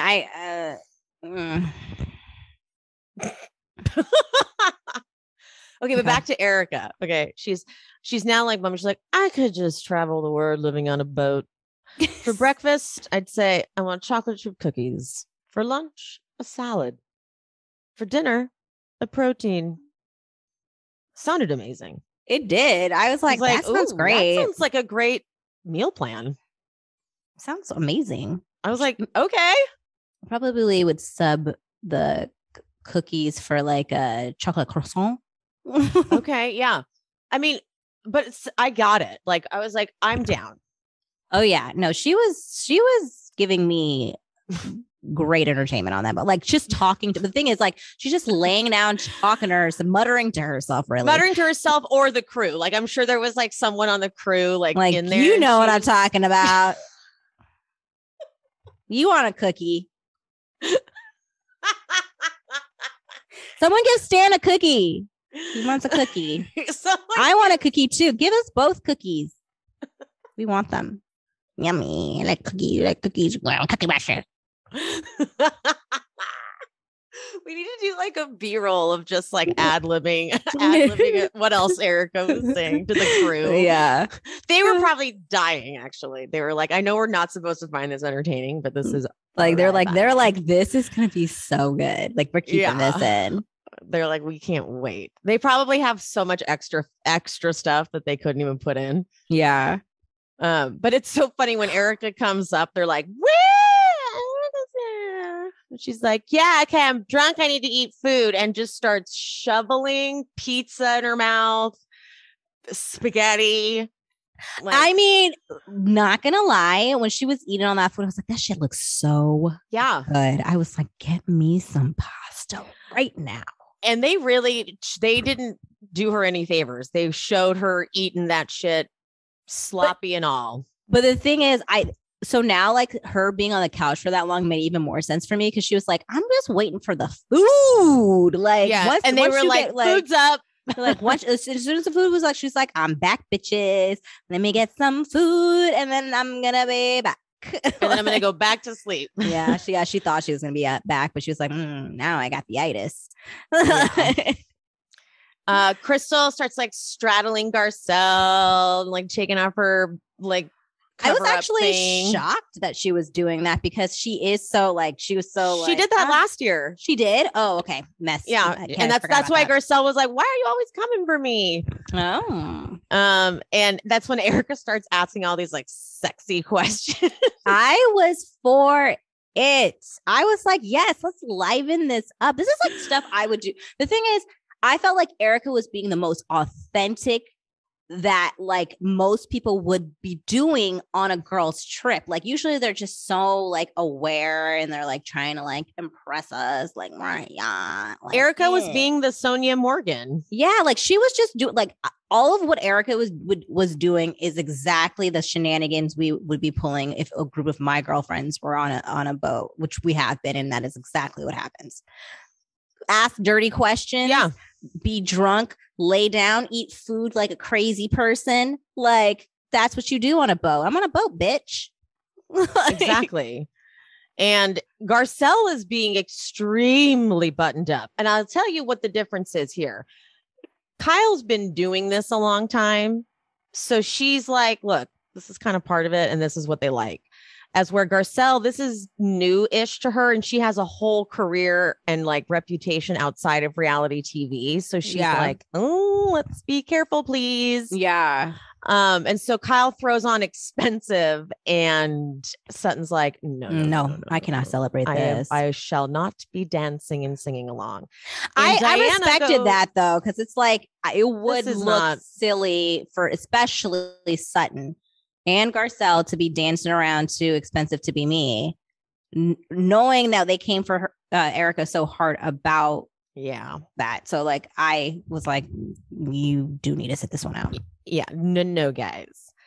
But then Diana just goes swimming. Diana's like, ugh, can't even bother. But what happens? She gets immediately stung by a jellyfish. I was like, good. That's what you get. For being a party poopa. And Erika had already like gone to sleep, but then she like pops up. She goes, Garcelle, go down there and pee on the new girl. I mean, come on now. And they're all down there like figuring out what to do. And Kyle comes up and she's like, okay, so Diana was stung by a jellyfish and clearly Garcelle, you're very concerned about it. Erika, you too. But then Kyle's like, I mean, it's still one of our better boat rides. So yeah. we're fine. All right. So Dorit, Crystal, Rinna, Diana, they go back in the water and Erika is passed out. Kyle, Sutton, Garcelle are on the boat, but like you could tell Garcelle is so annoyed by Erika. Like she's like, go to sleep. Yes. Wait, before we get there, I just want to say one funny thing that Erika said right before this transition. Okay. Ooh, when Kyle, says to her, like, none of you guys are concerned. And she was like, she tried to jump ship to like get away from us. And she was like, but she didn't make it. Like Erika like just says it. And I laughed so hard, but she didn't make it, did she? Like she was just like, she like drunk Erika is probably my favorite thing ever. And I think that is going to be my favorite line, but she didn't make it, that did she? I even included that in my funny like favorite funny moments because I thought that was fabulous. I think it was Rinna that said that. No, it was Erika. No, Rinna that came up who was like Rinna came back from being from swimming and she came back up and Kyle was like, do you think she jumped off the boat to get away from you, Sutton? And Rinna was like, she said she was swimming ashore. And Erika was like, well, she didn't make it. She was so quick because she's the fucking hat on her head. She didn't make it. I also like when she said, I'm sorry Diana got stung by a jellyfish. That's not my intention. She just has so many good. I'm a sucker for some one-liners, like because I Me like too. She was very quotable on this boat ride. Yeah, but she didn't make it. But dude, she ruined the sofa in the deck or whatever the hell that she'd been passed out on, all of her body makeup. She's like, oh shit, I ruined that sofa. She did. I think I would have just slithered out of there and hoped that no one knew it was me. But she's so drunk. She's like, guys, I fucking like that's just destroyed. What happens when that happened? Like, do you like they get a bill? They probably bill them, or right? I mean, or they're probably used to cleaning up that kind of stuff, so they might be able to. Can't be the first time, right? Oh, I absolutely not. Sometimes when I catch myself watching Below Deck, that's happened. Yeah, that I don't know if they. I don't know if they bill them, but I feel like they that happens a lot. Like right, they women have to have one of those tans. like, they have to have one of those like shop vacs or something that gets it out of it. Didn't that happen on a franchise? I want to say it was OC or was it Beverly Hills? It was RHONY when they went on a Miami trip and Barbara had it all over because it was all white. The Miami house was all white and she had all of her and she got it all tan. Yeah, it's actually happened multiple times because I was thinking of that, but then I was also simultaneously thinking didn't that it was someone's house that also happened to, and they got it on their couch, and I think it was it Beverly Hills. Adrian Malouf sat on LVP's chairs at the tea party. Yeah. And LVP could not wait to tell her. Yes. She couldn't wait on camera. So this is an ongoing running theme. Yeah. Running theme. Okay. So they're done with the boat. They're all getting ready. Can we talk about the outfit that Garcelle, that fucking bow, and her, I mean, this woman has a hired glam team. First of all, her hair is horrendous. And she's like, should the bow be bigger? Scrap the whole outfit. I hated that tent that she put on. That was not a flowy dress. That was a fucking tent. Striped. her outfits are so hit or miss, and mostly they're misses for me. She's getting better, but like she's definitely, again, she's no Giselle from Potomac, but Garcelle, I like don't want to like people to lose their jobs, but like you got to find a new stylist. You need to, I don't know how I don't know if it's you that are making them pick these pieces or they're just not good at their jobs, but somebody are they presenting her with options and she's like, that one? Because that shouldn't have been an option. That's what I'm saying. I'm like, is she being like, hey, I saw this, pull this? Like, that's what I'm saying. Like, is it her who are like instructing these people to get these items, or are these people just don't have good taste and they're putting this in the, like, this shouldn't have none of these. Ugh. That's what, like, so somebody got to figure it out. Either Garcelle needs to like let her team just like do what they do, or the team is bad and she needs to get a new team because it's not working. She needs a new team. She needs a new team. Because the hair. Everything is bad. The hair. I don't even think I've seen an outfit that she's worn this season that I liked, except for the one thing that I like is her like cream and like yellowy gold look for her confessional look. That one I'm fine with. That's about it. That's about it. So mad. But Garcelle and Sutton FaceTime and they're like, what the fuck, Erika?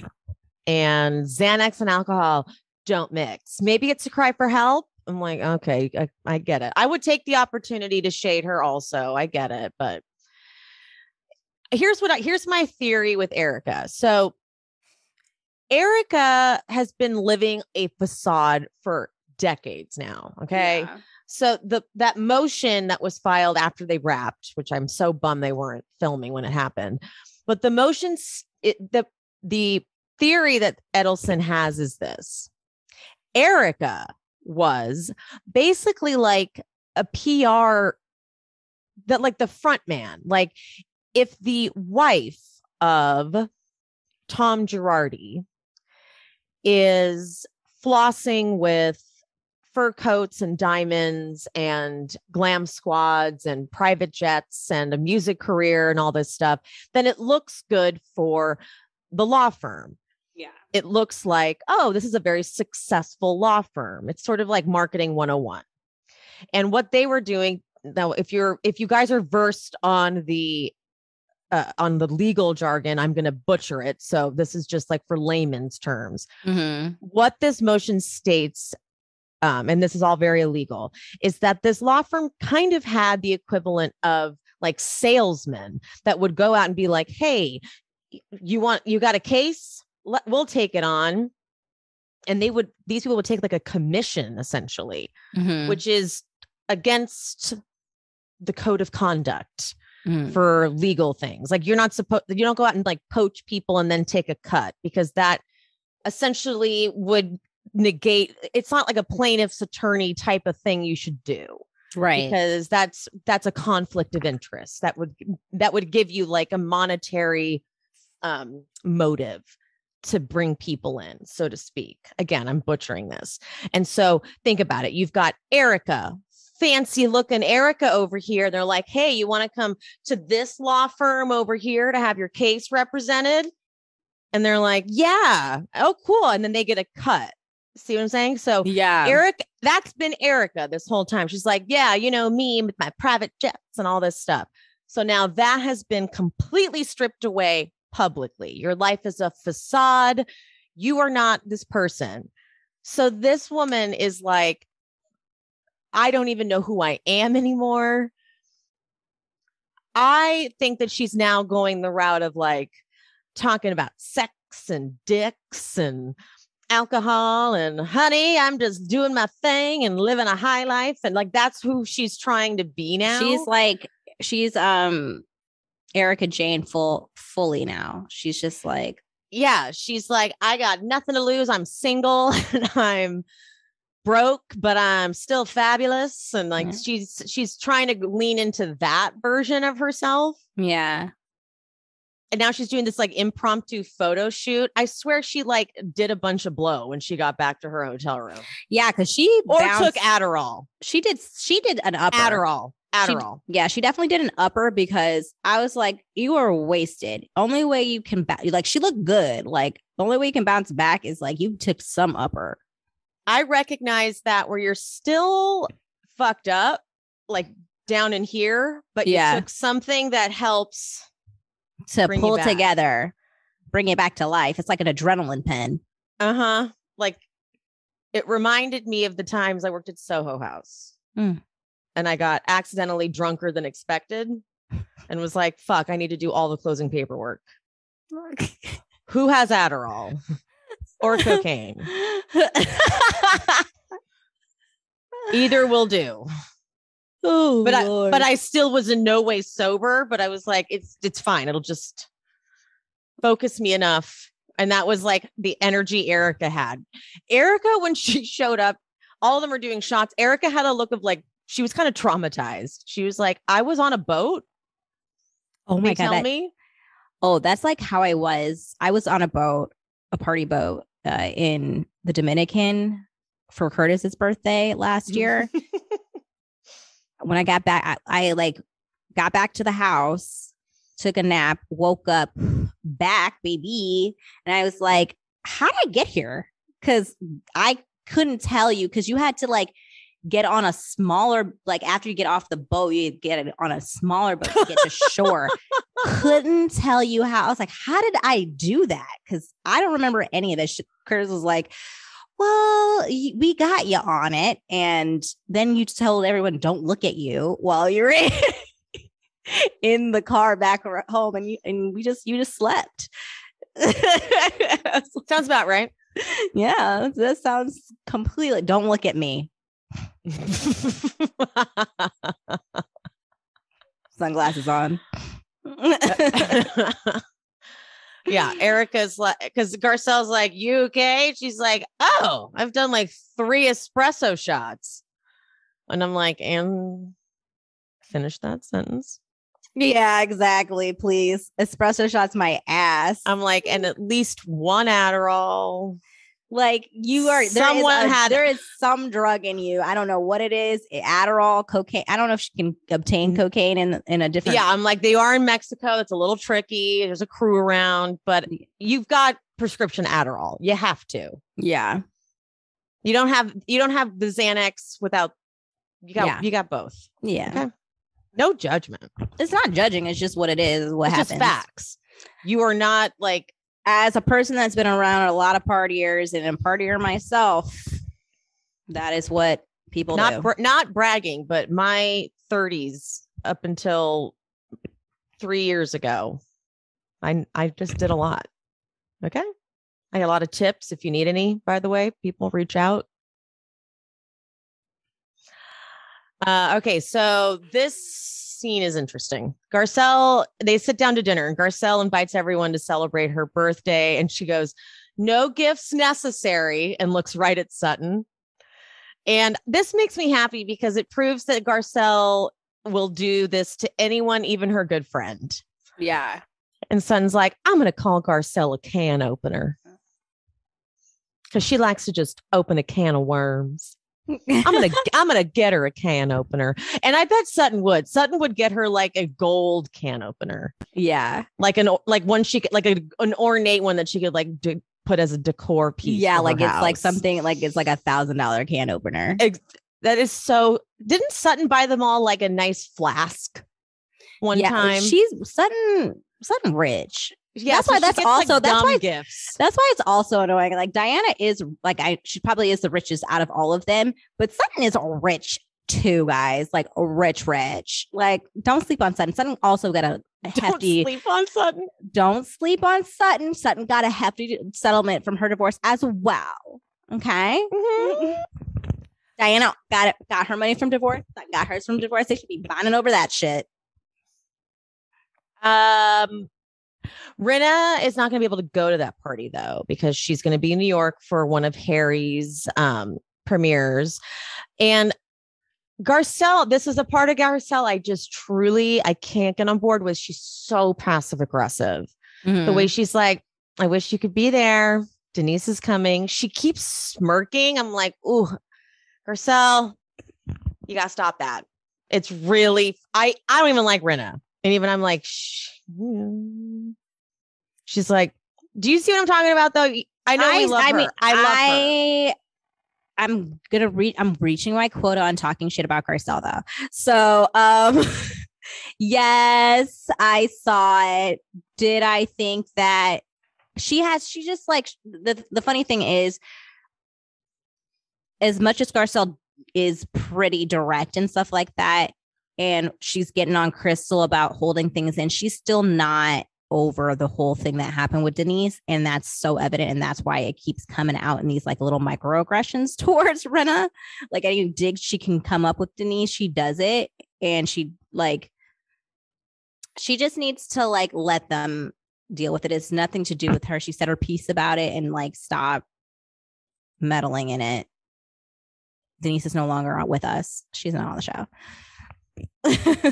And just like stop with like let it go. Like it's when she said she can't go, and then she's like, I'm like, okay, Garcelle. But it's really like, it's not as if I would be more on board with her saying that if it was because she knew Denise was going to be there and she's like coming up with some bullshit excuse of not coming because she doesn't want to interact with Denise. Yes. But it truly is because it's a scheduling conflict. Like, yeah. So it's like no need to do that. Like, it's not, don't try to make it seem like I'm not going because I don't want to like have a confrontation with Denise. Like I literally cannot go.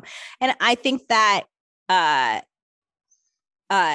Rinna played it pretty real in her confessional. And she's like, but would she have even told me Denise was going to be there if I didn't say I couldn't go? Like, I don't know if she would have. I don't think she would have, to be honest with you. I agree.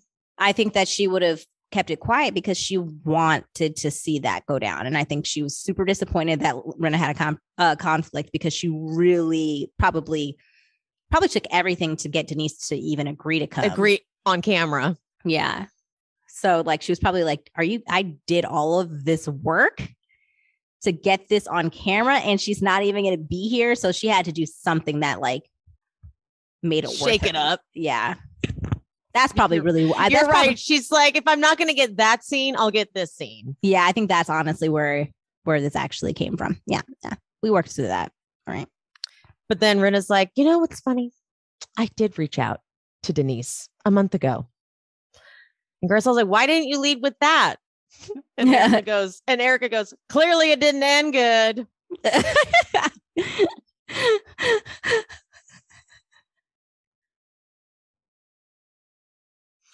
just but then she's like, I text Denise and apologized, and she texted me back, and it was actually just a nice moment.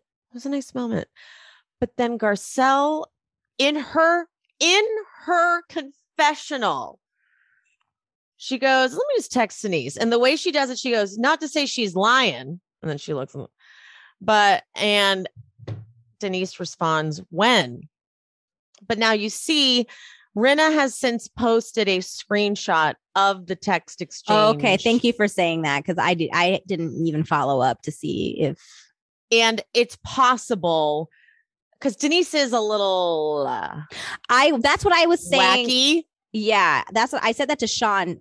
I was like, he saw this. He's like, I took it as literally like she's lying. And I was like, I was like, well, that's how I initially just took it. But then I'm thinking she could literally be asking a question of like, when did she, when are you asking about? Like, I don't know. Like, it could be like actual when, not like a shady, like when. I don't know. Because they could have been excited to just like throw that in there, and Garcelle could, like, the rest of it could have been Garcelle going, Rinna said she texted you and apologized. And then the rest of it could have been Denise going, oh yeah, she did. But then they all, you know what I mean? Yeah, they altered it because it's a better soundbite.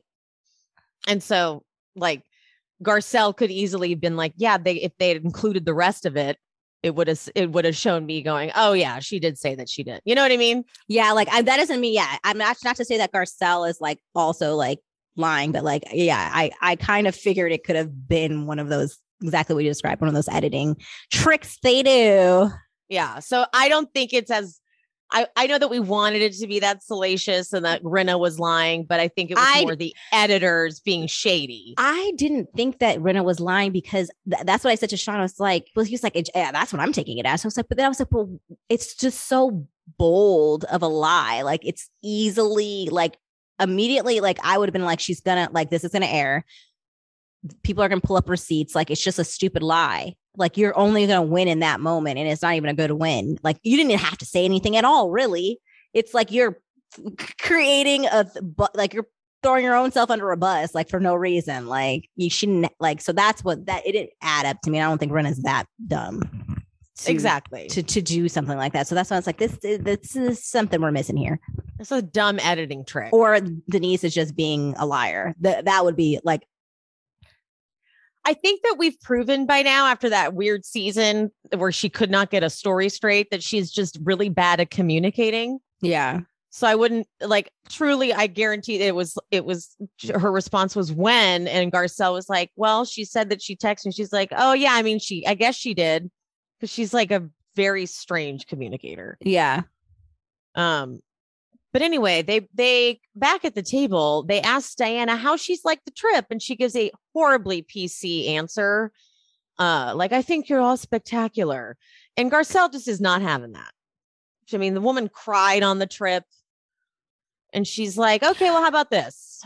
Oh, when Rinna, go ahead. So sorry. I just wanted to jump in here and make is it called a redaction when you make a mistake in something like in a newspaper? Or something. Yeah, sure. Whatever. I'm going to correct myself. Last episode, I said that I don't even think she cried. I don't think there was any tears. They did a clip. There were tears because she did her little lick. I saw that the teardrops on her, like her upper lip. And then she did her little infamous lip licking thing. So there were tears. Do I think that she can manufacture tears? Yes, I do. But there were tears. There were tears. Just wanted to put it out there for anybody that wants to come for me later. Like there were tears. She came correct, everybody. There were tears. I still don't think that they were real. I can summon up some tears right now for you. Like that's a party trick, baby. Garcelle was like, listen, we haven't addressed this because you're bringing nothing to the table so far. And you want to show up here on a cast trip and you want to be a part of this group? When Rinna brought up your book, you didn't want to talk about it. It felt a little rude. I was like, oh, shit. And it felt like you shut it down. Dorit was just trying to get to know you. Okay. And Diana's like, oh, I get shy when I have to toot my own horn. And then in her confessional, she says, funny thing is, Garcelle, you are the most unwelcoming. And I tried to break the wall and it didn't quite work. It's Garcelle who is missing our friendship. It's her loss. I was rubbed all the way the wrong way from that comment, especially since of all the stuff that has happened online with Diana. I was like, oh, here we go. And also it really stings because because like, I was like, I almost feel like she's direct quoting Garcelle from when she said that to the other ladies, like earlier in her season, like she's felt like unwelcome by people. Like, I feel like she almost like took that quote and used it against Garcelle. And I didn't like it. And I also think that she has a bias against Garcelle. Not that like, I don't think that Garcelle has been unwelcoming. I just think that I think that ever since the thing that happened in the first episode that we got introduced to Diana, where Diana tried to be like some regulator, like she'd been here for some years and try to shut down the whole Sutton and Rinna thing. And Garcelle was like, no, Sutton, I don't know who the hell she is, but you keep going. I think that she was like, who is this woman? I think that she does. I think she looks down on Garcelle, and I think she may have some biases, and that's the internet. That's from her making me feel that way on the internet. I also, this proves that because it's interesting when they do confessionals, we all know now they do them later. Yes. And they're supposed to do a confessional like it's happening in that moment. Correct. So they have to like kind of like, even if they have had the fight later, they have to like talk as if that hasn't happened. I know yet, right? that always is like weirds me out because I'm like, I know like that's like, it's literally not, that's happened so long ago. They could even be friends at this point. And they have to go back to like that place. It's very interesting. But I feel like at this point in their relationship, that is not accurate. And she's going off because we see in this next episode coming up, they get into a fight.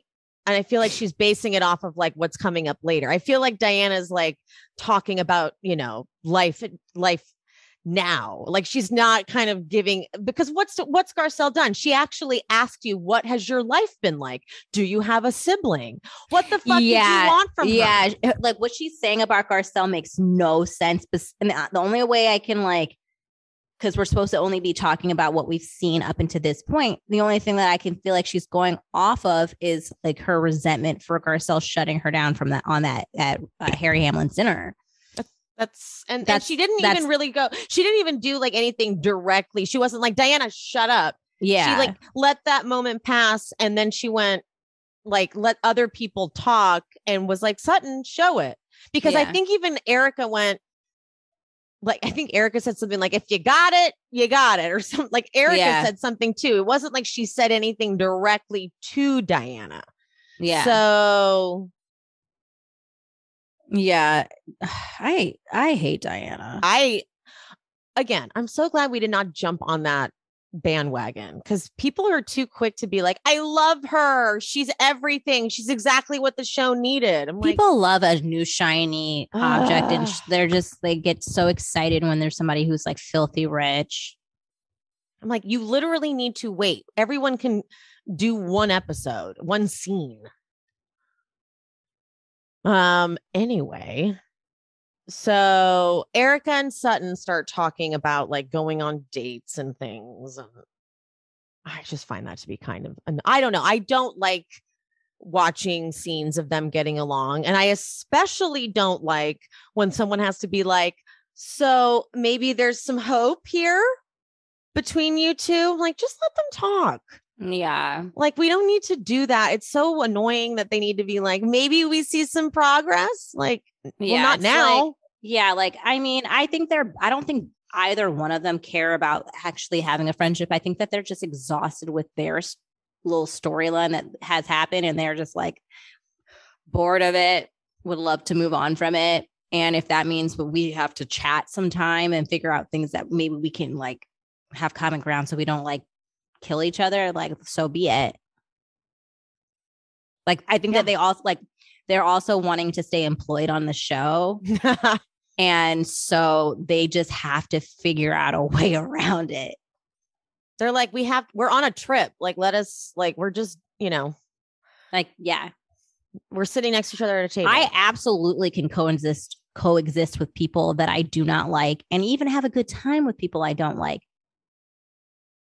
In that it just be that it's super surface, like, because I just don't need to have all this stress in my life. So it's like, it's not like I'm going to run and tell you my secrets or anything like that. And we're going to like hang out one-on-one. But if we're in a group setting and I just want to have a good time.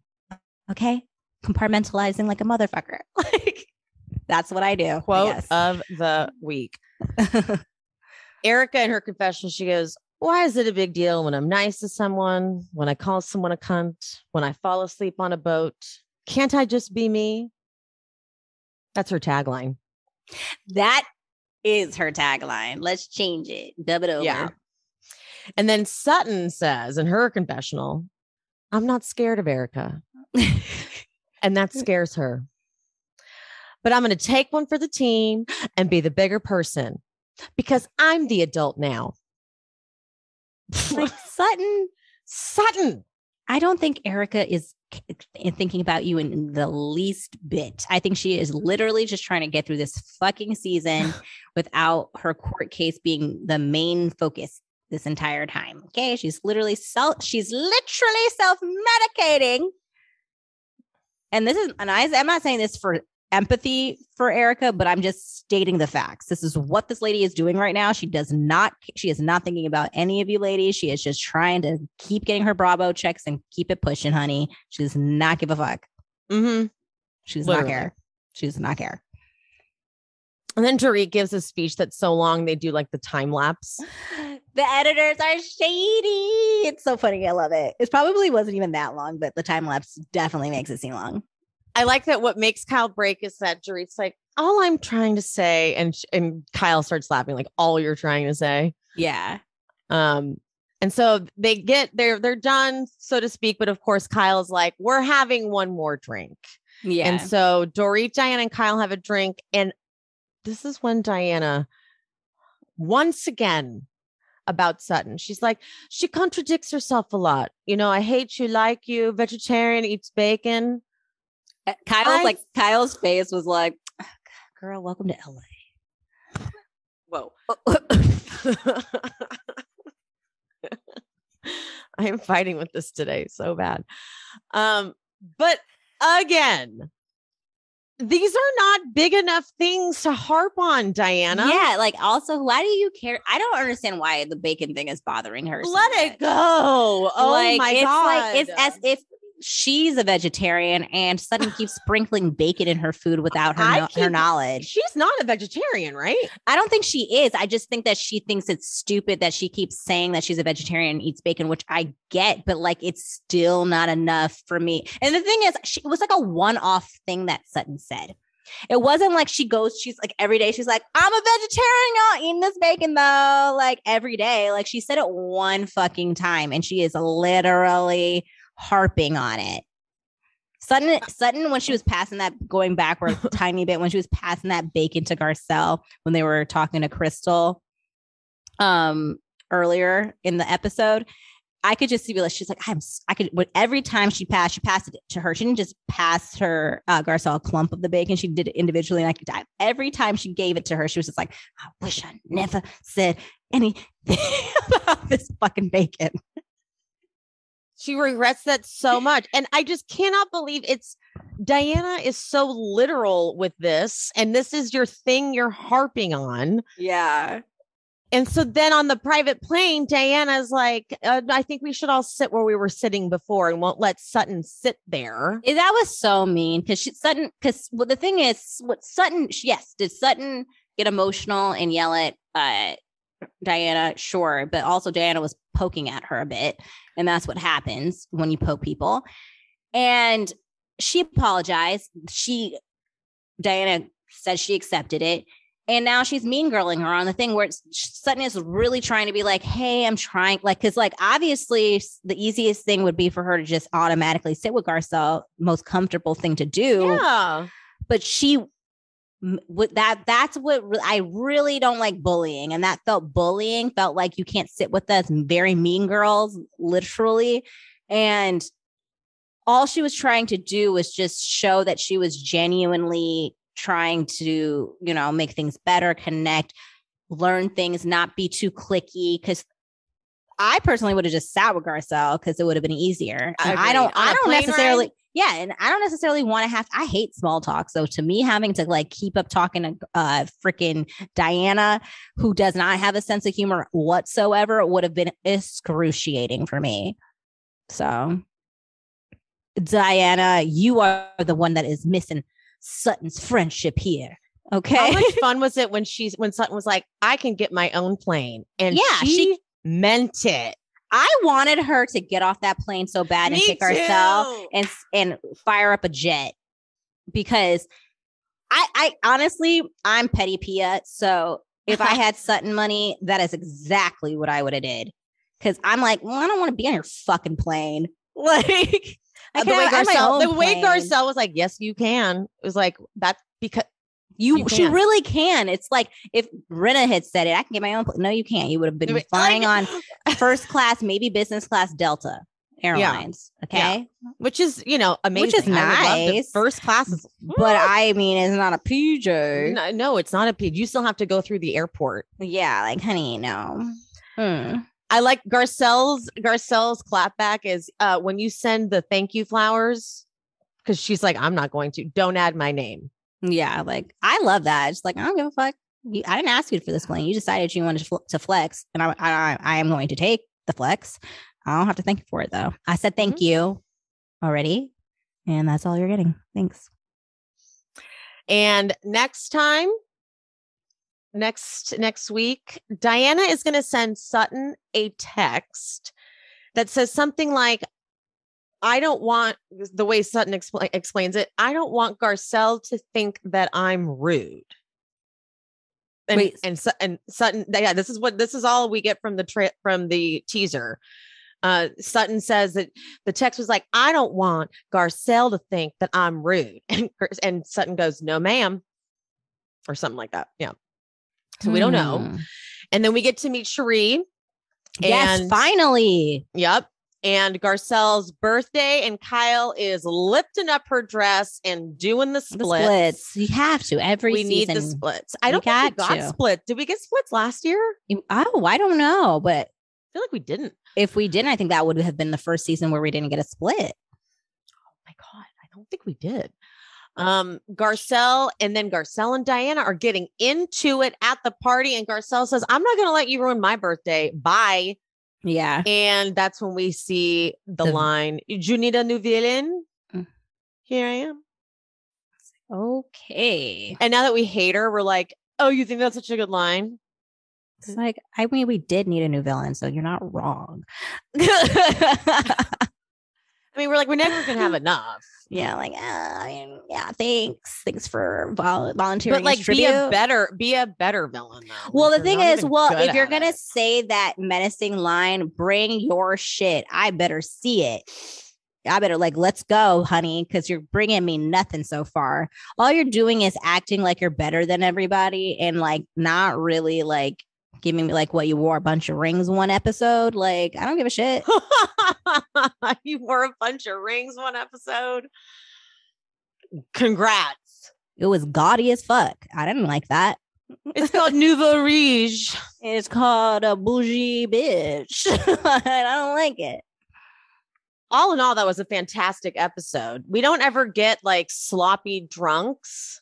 And I know I don't like it when it becomes a thing, which is what it's become on RHONY. Yeah, it gets really old. It's like when you have been drinking too much, consistently, and it's it doesn't become fun anymore, because it's it's only fun when it's a one-off, when you do it really sparingly, because then you're that was fun. Man, I haven't done that in so long. But if you're doing it every day, it's oh, you have a problem?